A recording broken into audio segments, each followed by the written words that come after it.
Le numéro pour nous appeler et poser vos questions à Nicolas Dupont-Aignan, c'est le 0826 300 300. Vous le connaissez peut-être. En tout cas, Nicolas Dupont-Aignan, président de Debout la France, député de l'Essonne et candidat à la présidentielle. Bonjour et merci d'être avec nous sur Sud Radio. Bonjour à vous. Et bonjour à vous tous. Nous allons parler ensemble de la campagne, bien évidemment, de votre programme, de vos propositions aussi formulées dans votre dernier livre, Où va le pognon, aux éditions de l'Archipel. Mais d'abord, Nicolas Dupont-Aignan, le gouvernement affiche désormais sa volonté d'aller vers un pass vaccinal, c'est-à-dire qu'il assume d'accentuer la pression sur les non-vaccinés en renforçant le caractère coercitif de cette vaccination. Et vous avez des mots extrêmement forts. Vous parlez d'apartheid sanitaire. Est-ce que ce n'est pas un peu exagéré, Nicolas Dupont-Aignan? Écoutez, non, je constate que le 12 juillet, souvenez-vous, le 12 juillet, le président de la République dit aux Français, vaccinez-vous, 2 doses, et il n'y aura plus d'épidémie, plus de circulation du virus, car les non-vaccinés sont responsables de la circulation du virus. Les Français ont suivi le mot d'ordre. À 90% au-dessus de 12 ans et 75% dans l'ensemble, ils se sont vaccinés. Et on n'a jamais vu une reprise épidémique aussi forte, aussi rapide, aussi intense. Ça veut dire quoi? Ça veut dire que ce que je disais depuis le début était juste, comme beaucoup d'autres, c'est que la vaccination peut avoir un bénéfice individuel sur des gens fragiles, sait-on jamais, pourquoi pas, âgés, mais que la vaccination n'empêche en rien l'épidémie, sinon il n'y aurait pas de 5e vague. Et puis, maintenant, alors que c'est l'échec le plus total, échec total, mensonge total, ils nous ont dit, il faut prendre une 3e dose. Et puis après, ils nous ont dit, il faut prendre une 3e dose tous les 4 mois. Donc ça veut dire 3 fois par an, si je comprends bien. Et il n'y a jamais eu autant de virus. Alors, moi, qu'on m'explique, j'en ai assez de cette façon de procéder mensongère. J'en ai assez qu'on désigne des boucs émissaires. Quand tout le monde sera vacciné, qui vont choisir comme bouc émissaire? Qui vont choisir? Car souvenez-vous, il ne devait plus y avoir rien. Et d'ailleurs, c'est complètement absurde, parce que le pass vaccinal, le pass sanitaire ne marchait pas, puisque bien évidemment, s'il avait marché, il n'y aurait pas eu une nouvelle vague. C'est tellement évident. Et tout le monde tombe dans le panneau. Et cette manipulation par certains médias dominants, la peur, l'utilisation de la peur pour dissimuler des vrais enjeux. Combien de lits de réanimation dans les hôpitaux? Quels soins précoces? Comment on organise les soins précoces? Comment on protège nos enfants en ouvrant les fenêtres dans les écoles et en purifiant l'air? Des choses simples que je demande depuis des mois maintenant. Donc on a un gouvernement qui pallie sa faillite sanitaire par la théorie bien connue du bouc émissaire. Nicolas Dupont-Aignan, les autorités sanitaires et le gouvernement nous disent tout de même que la vaccination réduit fortement les cas graves et qu'on a a priori beaucoup plus de personnes non vaccinées dans les services de soins critiques. En tout cas, ça vous contestez pas cela? Je n'ai jamais contesté, j'ai toujours dit que pour les personnes âgées et fragiles, le bénéfice-risque du vaccin pouvait, sous réserve, être utile. Mais je remarque une chose quand même qu'on ne dit pas, parce que sinon ça serait magnifique, et moi j'en serais heureux d'ailleurs, moi je ne me réjouis pas de ce qui se passe, c'est qu'il y a quand même, on est à 64% de vaccinés dans les services, dans les décès, 64% de vaccinés. Alors, il y a plus de non-vaccinés, 36% dans les décès, par rapport à 10% de la population. Donc, je reconnais tout à fait, et je n'ai jamais dit le contraire. En revanche, ce n'est pas du tout l'image que nous donne le gouvernement. J'avais une note confidentielle d'un hôpital, que je ne citerai pas pour pas qu'ils aient des ennuis, mais que je peux vous communiquer, sur 8 personnes en réanimation, et il y en a 7 vaccinées, et la note de l'hôpital, c'est de dire aux soignants, attention, il faut garder des gestes barrières, parce qu'on peut être vacciné et aller en réanimation. Donc, en vérité, le fiasco de la vaccination à grande échelle apparaît aux yeux de tous. Et comme le gouvernement ne peut pas accepter de s'être trompé, comme il y a des intérêts pharmaceutiques considérables, sans aucun doute, on continue. Alors 3 doses, 4 doses, 5 doses, une dose tous les 3 mois. Mais quand est-ce qu'on va arrêter cette folie?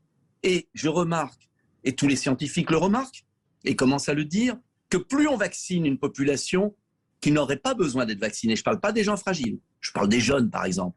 Plus on suscite l'émergence de variants. Et donc c'est sans fin. Mais ça, on n'a pas le droit de le dire. Je ne parle pas enfin des effets secondaires des vaccins sur les jeunes. Et je ne parle pas du scandale de la vaccination des enfants qui est en train d'être mis en place par ce gouvernement indigne. Donc, je refuse cette manipulation. Je refuse cette discrimination. Je refuse qu'on ne traite pas des vrais problèmes. Pourquoi on ne parle pas des soins? Pourquoi on ne parle pas des lits d'hôpitaux à rouvrir?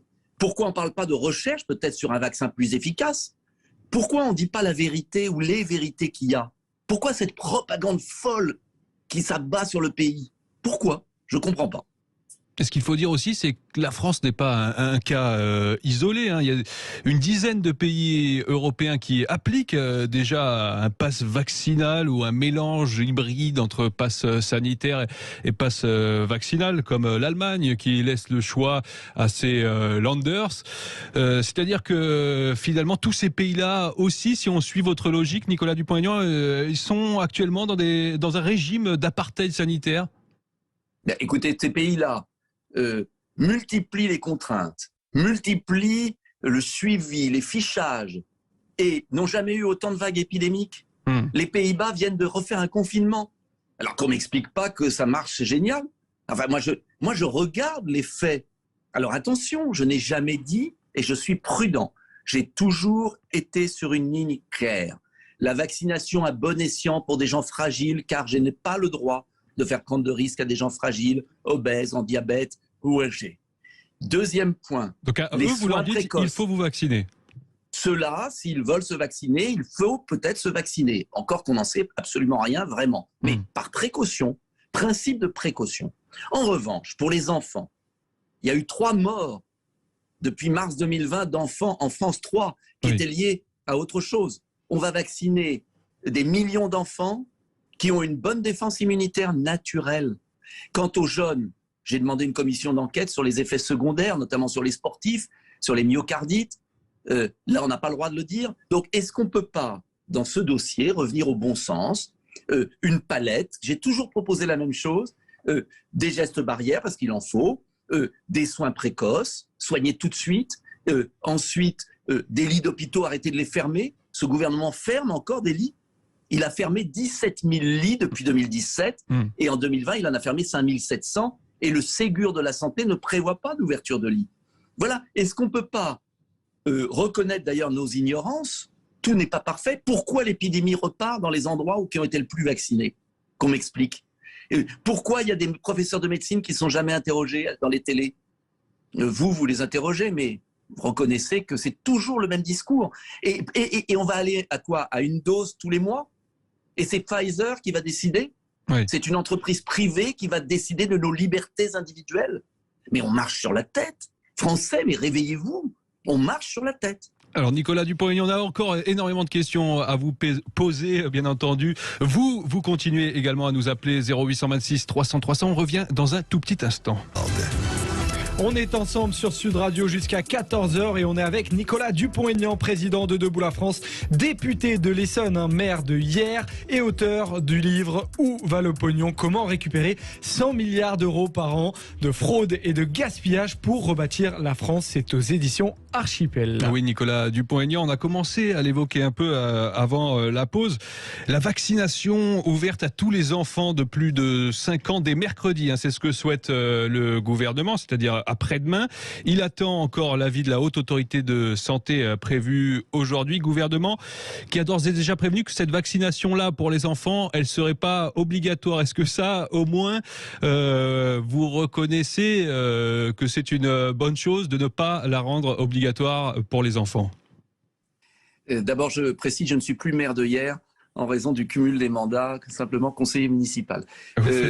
Sur la vaccination des enfants, le gouvernement vous dit ça aujourd'hui, et vous avez vu, vous connaissez l'histoire de la grenouille. Vous connaissez l'histoire de la grenouille, que si vous jetez une grenouille dans un bassin d'eau chaude, dans une casserole d'eau bouillante, si vous la jetez, elle saute tout de suite et elle s'échappe. Si vous la mettez dans de l'eau froide et que vous chauffez l'eau progressivement, elle va cramer dans l'eau bouillante. Eh bien, la vaccination des enfants, c'est exactement ça. C'est-à-dire qu'on vous dit aujourd'hui, c'est pas obligatoire. mais on culpabilise. J'entends à la télévision des choses hallucinantes. Si vous vaccinez pas vos enfants, ils vont le passer à votre grand-mère, et puis votre grand-mère va mourir. Ben c'est curieux, elle était vaccinée, la grand-mère. Et puis elle a été vaccinée 2 fois. Et puis on a refait une 3e dose. Donc pourquoi Et puis on nous avait dit que le vaccin empêchait la transmission. Donc on raconte n'importe quoi. Ils racontent n'importe quoi. Et maintenant, ils veulent vacciner les enfants avec des conséquences extrêmement... avec un principe de précaution à respecter. Les tests ont été faits très rapidement. Et puis on n'a pas de recul. Et les enfants ne meurent pas du Covid. Donc moi, je reviens à la base. Bénéfice, risque. La vaccination, c'est le bénéfice par rapport au risque. Pour les enfants, il n'y a aucun risque du Covid. Et le bénéfice, donc il n'existe pas. Mais en revanche, il peut y avoir le risque de la vaccination. Et c'est absurde. Mais est-ce qu'à un moment, enfin je vous le dis tous, je dis aux auditeurs, mais est-ce que vous vous rendez compte de l'incohérence des propos du gouvernement ? Et puis d'une manière générale, je veux revenir sur une question de liberté fondamentale. Est-ce que vous réalisez que selon ce que décide le conseil d'administration de Pfizer, une entreprise américaine, parce qu'on n'a pas le choix des vaccins. Si on avait le vaccin chinois, le vaccin russe, d'autres vaccins, on a le choix. Un conseil d'administration va décider de votre vie, de votre corps, et va être obligé. Mais c'est indigne ce qui se passe dans notre pays. Mais j'espère que les Français vont ouvrir les yeux sur ce qui se passe. Je les appelle à ouvrir les yeux. Justement, sur ce point, comment vous expliquez qu'on n'observe pas de contestation massive Il y a des manifestations en France quasiment tous les week-ends, mais ce n'est pas une révolte à la hauteur de cet apartheid sanitaire que vous nous décrivez, à la hauteur des atteintes aux libertés que vous nous décrivez. Comment vous l'expliquez, ça ?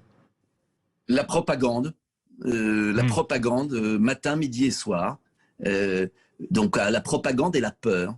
Vous savez, Machiavel disait qu'il s'empare de la peur des gens, s'empare de leur âme.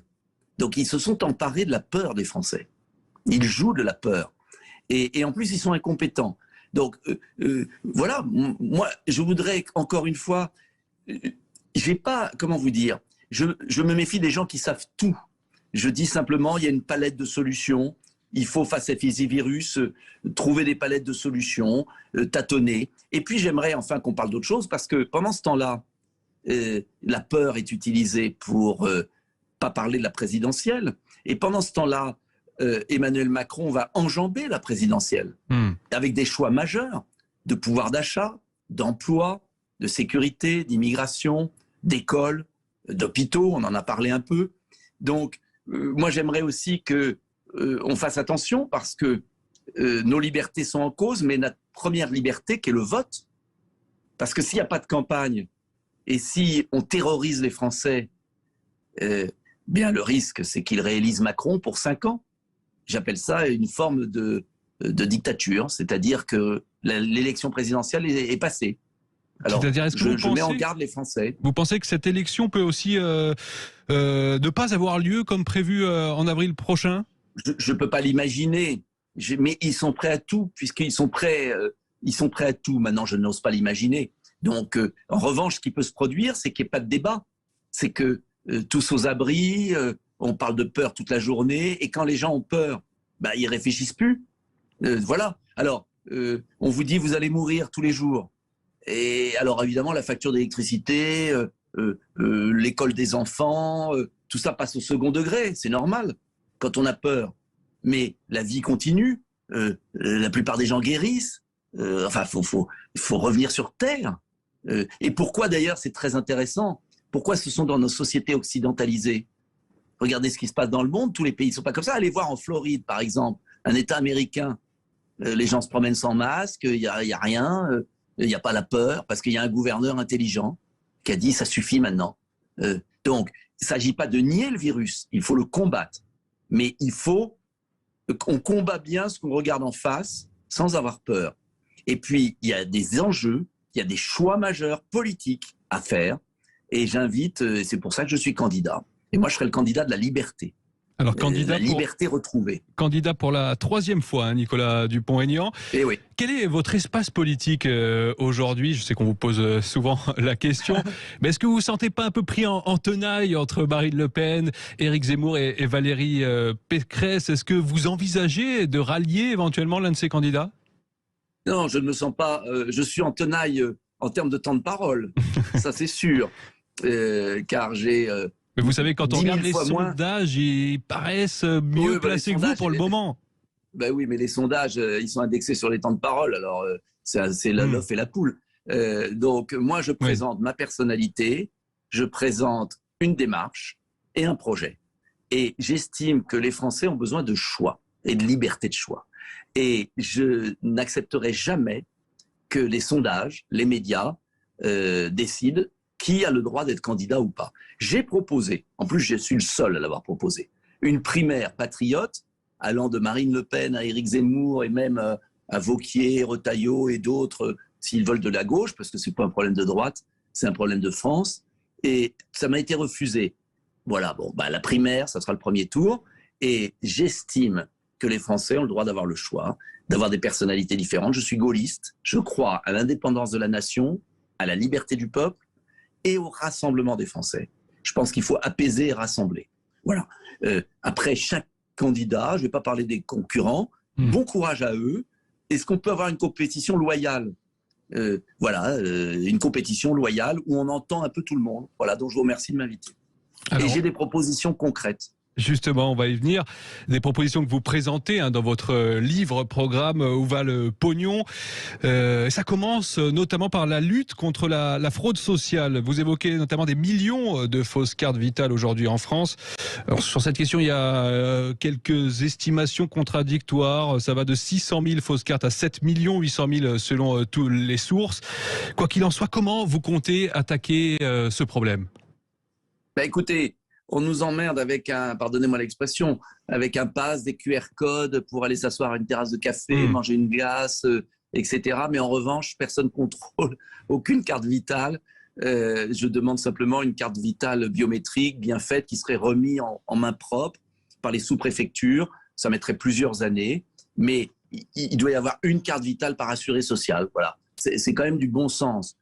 Une carte vitale par assuré social, de manière à ce qu'on évite les millions. Alors, vous avez raison, page 21 de mon livre, je montre tous les rapports parlementaires. Oui. Ça va de 600 000 à 7 millions de fausses cartes. Mais ce qui est sûr, c'est que j'ai pris l'estimation la plus basse, qui représente à peu près 20 milliards d'euros par an. Et 20 milliards d'euros par an, parce que les chiffres comme ça, 20 milliards d'euros par an, c'est un 13e mois pour tous les Français jusqu'à 2 fois le SMIC. 13e mois, c'est-à-dire 100 euros par mois en plus. C'est considérable.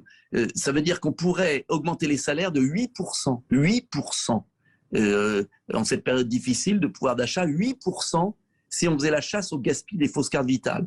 Et dans mon livre, et c'est ça ma différence, et c'est peut-être pour ça que je suis candidat et différent des autres, c'est que je suis le seul qui a écrit un livre pour pas dire ce qu'il va faire. Parce que tout le monde dit la même chose. Oui. Sécurité, hôpitaux, tout le monde dit la même chose et les Français ne nous croient plus du tout d'ailleurs. Moi, je suis le seul à avoir écrit un livre en amont pour dire comment je veux faire ça. Comment je m'engage. Parce que les promesses, c'est le Père Noël en ce moment, mais les politiques ne sont plus crues. Et ce que j'essaye de faire dans ma vie politique, c'est d'apporter des éléments sérieux, solide. Alors c'est vrai que c'est peut-être moins sexy, mais à la fin, on serait mieux gouverné avec moi qu'avec beaucoup d'autres. Donc je propose une méthode, je dis voilà, il y a 100 milliards par an de gaspillés, 20 milliards sur les cartes vitales, 8 milliards à l'Union européenne, 5 milliards sur l'immigration, 3 milliards sur les péages, etc., etc., etc. Et ces 100 milliards, voilà, je vais les utiliser pour 3 grandes priorités: récompenser le travail, reconstruire les services publics, notamment l'hôpital, et puis baisser les charges sur les PME qui investissent en France pour relocaliser. Et si on faisait ça, oulala, ce serait déjà merveilleux.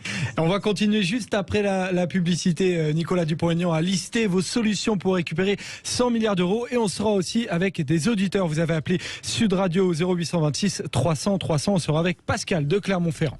Et merci d'être avec nous sur Sud Radio avec Nicolas Dupont-Aignan qui est notre invité aujourd'hui. On continue à évoquer vos propositions pour la présidentielle puisque je le rappelle, mais les Français le savent, vous êtes candidat et notamment Nicolas Dupont-Aignan en matière de santé. On en a beaucoup parlé déjà, mais vous avez une proposition s'agissant de l'hôpital, c'est de supprimer la tarification à l'acte. Vous voulez qu'on sorte de cette logique de privatisation de l'hôpital? Oui, c'est absurde. Tarification à l'acte, c'est la cause de la destruction et du sabotage de l'hôpital public. D'ailleurs, c'est Jean Castex qui, à l'époque, était directeur dans l'administration, qui avait mis en place ce système fou où vous savez comment ça se passe, parce que les gens ne comprennent pas toujours comment ça se passe. Par exemple, un lit de réanimation, quand il est occupé, la sécurité sociale donne un prix à l'hôpital, elle rémunère l'hôpital, mais pour l'hôpital, ça lui coûte plus cher que ce qu'il reçoit. En revanche, il y a d'autres pathologies où pour l'hôpital, ça coûte moins cher que ce qu'ils reçoivent de la sécurité sociale. Ce qui fait que la tarification à l'acte a abouti à ce que les hôpitaux réduisent les lits de réanimation, notamment pédiatriques, parce qu'un petit reste longtemps, et le tarif de la sécurité sociale n'est pas assez élevé. Et moi, j'ai appris ça à l'hôpital à côté de chez moi, Villeneuve-Saint-Georges, où la responsable du service pédiatrique me disait, voyez, on nous a supprimé les lits parce que c'était pas rentable, soi-disant, mais c'est de l'argent public. Donc c'est complètement absurde. Et en fait, cette tarification à l'acte, elle a été faite justement pour que les hôpitaux suppriment des lits, suppriment des activités, et on ne soigne plus les gens en fonction des besoins des gens, mais en fonction d'un diagramme, d'un tableau Excel fait par le ministère, qui est complètement absurde. On est dans l'Union soviétique inefficace. Et la conséquence, c'est qu'on a détruit l'hôpital public. Et ce faisant, je veux qu'on rétablisse un système de forfait en fonction de plusieurs critères, les catégories socio-professionnelles du secteur, le nombre d'hospitalisations, le nombre aux urgences. Enfin, une chose simple.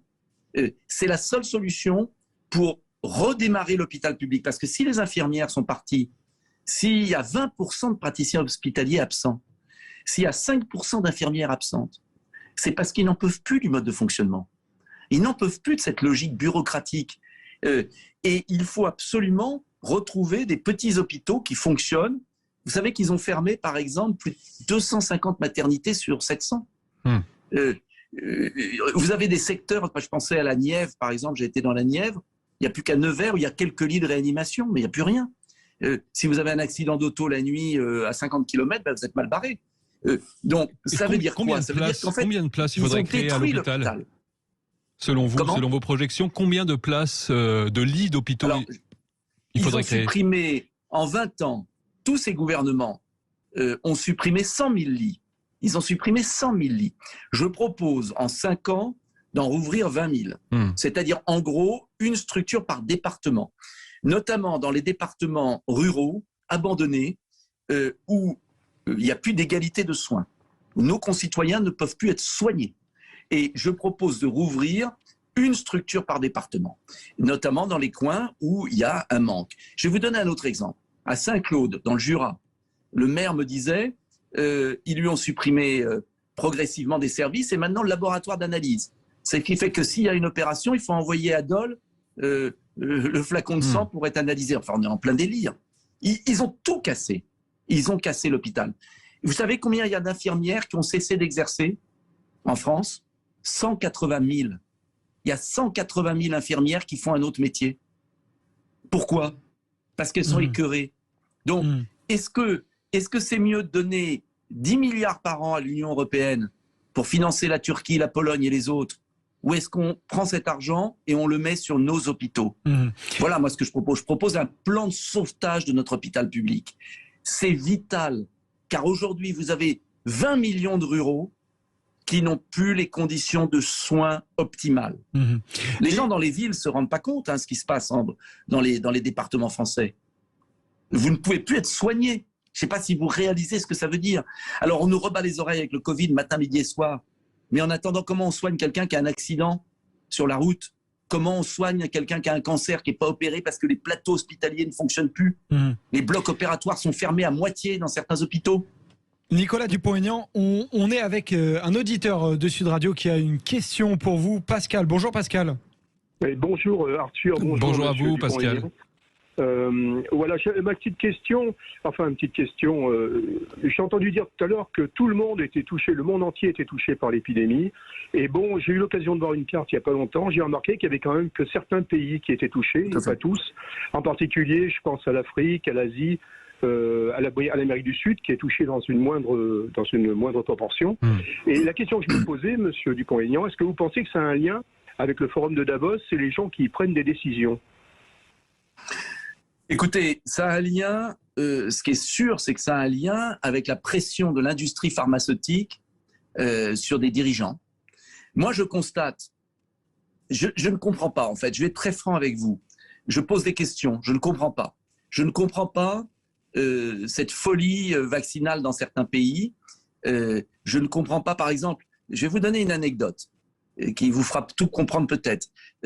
C'est grâce aux pays scandinaves que, par exemple, le vaccin Moderna a été interdit sur les moins de 30 ans parce qu'il y avait des effets secondaires. Mais ce n'est pas l'administration française, ni M. Véran, ni M. Macron qui ont interdit. C'est qu'il y a eu une interdiction en Norvège, je crois, au Danemark, en Suède, je ne sais plus quel pays, et ils se sont sentis obligés de le faire parce qu'il y avait trop de myocardie. Donc ça veut dire quoi? Ça veut dire qu'on a des dirigeants qui me semblent beaucoup trop influencés par l'industrie pharmaceutique. Et est-ce que c'est dans tous les pays? Je ne connais pas assez, mais ce qui est sûr, c'est quand même curieux que les variants apparaissent dans les pays les plus vaccinés. Par exemple, Gibraltar, l'Islande étaient vaccinés à 95%. Et ils ont eu des variants. Donc, ce que je n'accepte pas, c'est le mensonge érigé en propagande en faisant croire que les non-vaccinés sont responsables des variants. Et d'ailleurs, si vraiment les variants étaient liés aux non-vaccinés, alors pourquoi les dirigeants du monde ne donnent pas gratuitement pourquoi on ne fait pas des vaccins un bien commun de l'humanité et qu'on enlève les brevets pour les donner à l'Afrique? C'est curieux. Vous voyez, il y a beaucoup de choses bizarres dans tout ça. Il faut dire aussi qu'on n'a peut-être pas aussi de données officielles aussi précises dans certaines régions du monde qu'on peut en avoir en Europe. C'est vrai. C'est vrai aussi, monsieur a raison, vous avez raison, c'est vrai aussi. Mais enfin, d'une manière générale, moi je constate, je ne veux pas revenir 100 fois là-dessus parce que c'est toujours la même histoire, je constate qu'on nous ment depuis le début de cette crise, matin, midi et soir. Et ce qui me surprend, vous me direz, je pense que les Français sont beaucoup plus lucides qu'on le dit. Simplement, comme on ne leur donne pas la parole dans les télévisions, excepté sur Sud Radio et quelques autres, mais on a l'impression qu'on est tout seul, mais on n'est pas seul. Je pense qu'il y a des millions de Français qui ont très bien compris l'arnaque d'aujourd'hui. Mais en tout cas, ce qui est grave, c'est qu'ils se servent de ça pour vous habituer à la perte de liberté. Rien ne justifie qu'on soit obligé de montrer un QR code pour rentrer dans une boutique, enfin dans un restaurant. Rien ne le justifie et encore moins son travail. Un autre auditeur, Nicolas Dupont-Aignan, Julien du Val-de-Marne. Bonjour Julien. Bonjour à vous. Bonjour, vous pouvez poser votre question. Alors effectivement, je voulais rebondir sur deux points qui ont été dit par monsieur Dupont-Aignan, dont je rejoins l'analyse. Moi, ce qui me choque, c'est qu'effectivement, on a Pfizer qui a été quand même condamné 40 fois pour plus de 6 milliards et on veut nous imposer ce choix unique. Vous avez les Japonais qui ont obligé de rajouter la mention produits dangereux sur ces vaccins, ce qui est quand même pas rien. Les Japonais sont des gens sérieux. Moi, ce que j'aimerais dire, c'est qu'il y a des millions de Français qui ne sont pas contre la science, qui ne sont pas contre le vaccin, mais qui veulent le choix de tous les vaccins. Moi, j'attends qu'une chose, c'est que le gouvernement propose le vaccin chinois, puis il propose le vaccin Valneva qui est en phase 3 comme Pfizer. Qu'est-ce qui attend ce gouvernement pour nous proposer ces choix? Là, je pense que vous aurez des millions qui diront pas de problème, vous nous laissez le choix, eh bien chacun le fera. Et pour répondre à monsieur Dupont-Aignan sur cette propagande de dingue, parce que je suis désolé de le dire, mais on a affaire à un gouvernement de type mafieux, monsieur Poutine a proposé effectivement que les vaccins Sputnik soient donnés gratuitement aux pays d'Afrique. Donc je suis désolé, mais entre ces trois vaccins, ces deux vaccins classiques, plus ce vaccin à adénovirus, le Sputnik, on a de quoi avoir une armada complète. Si on est en pandémie, si on est en situation si critique, mais qu'attendent-ils?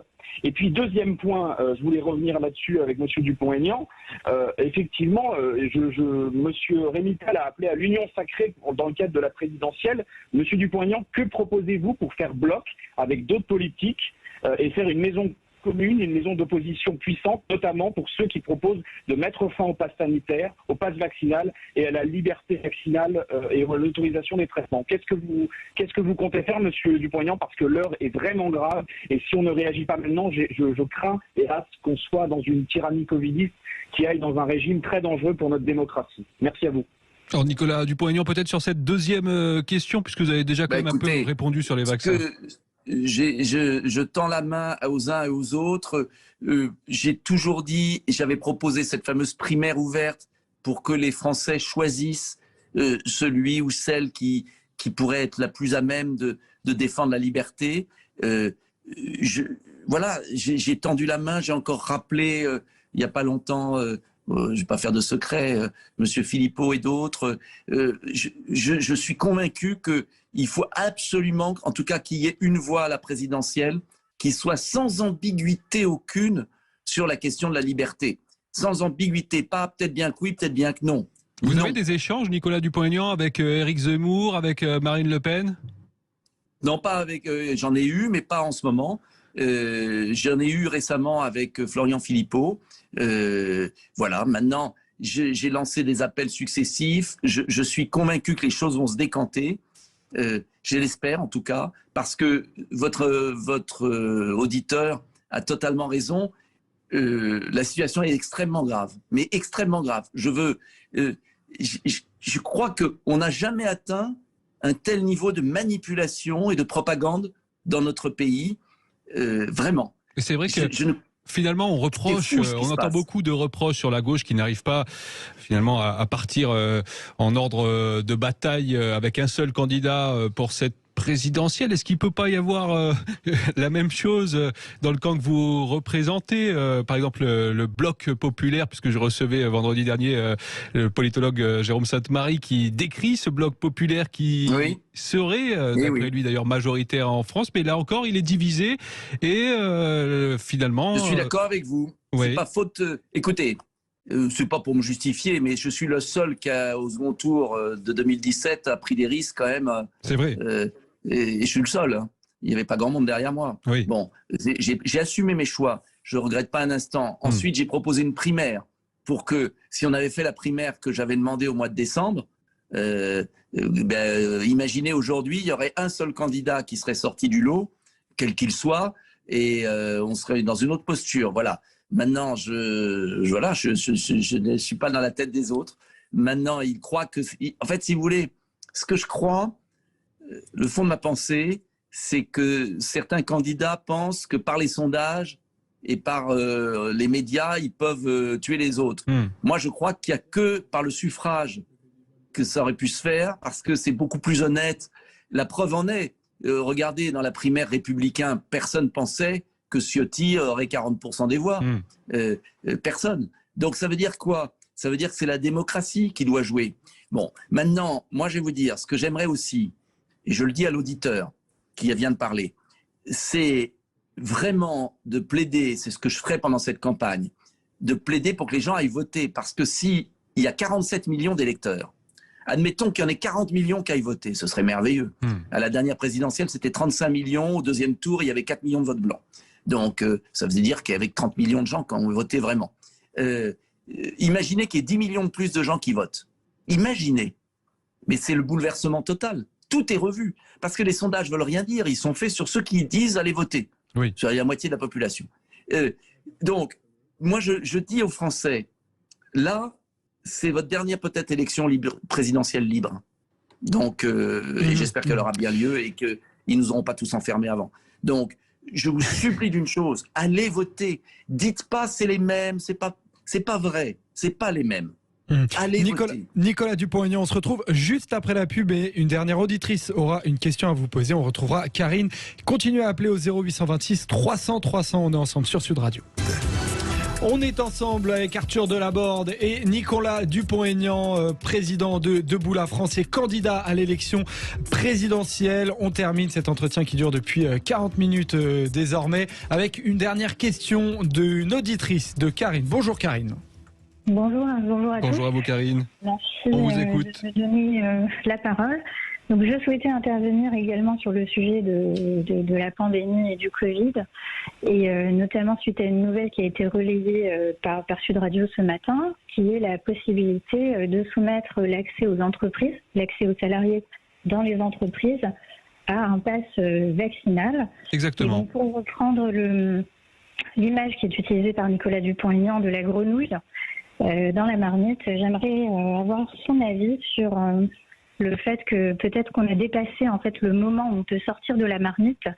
Et donc moi je me demande si on n'a pas déjà posé le couvert sur la marmite, parce que j'ai l'impression qu'il n'y a plus de pare-feu, j'ai l'impression qu'il n'y a plus d'action possible, et que tout va passer en force. L'Assemblée voilà, ne défend plus la liberté du peuple.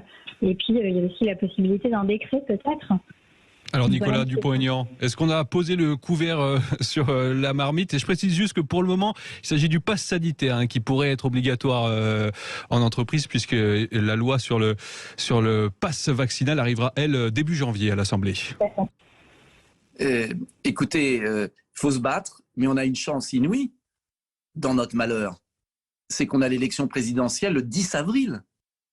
Et que si on mobilise des millions de Français en disant vous allez voter contre ceux qui assument ça, et vous allez voter pour ceux qui sont clairs, eh bien je peux vous dire que ça peut faire des millions de voix en moins pour M. Macron et pour les autres candidats qui approuvent ce type de mesures.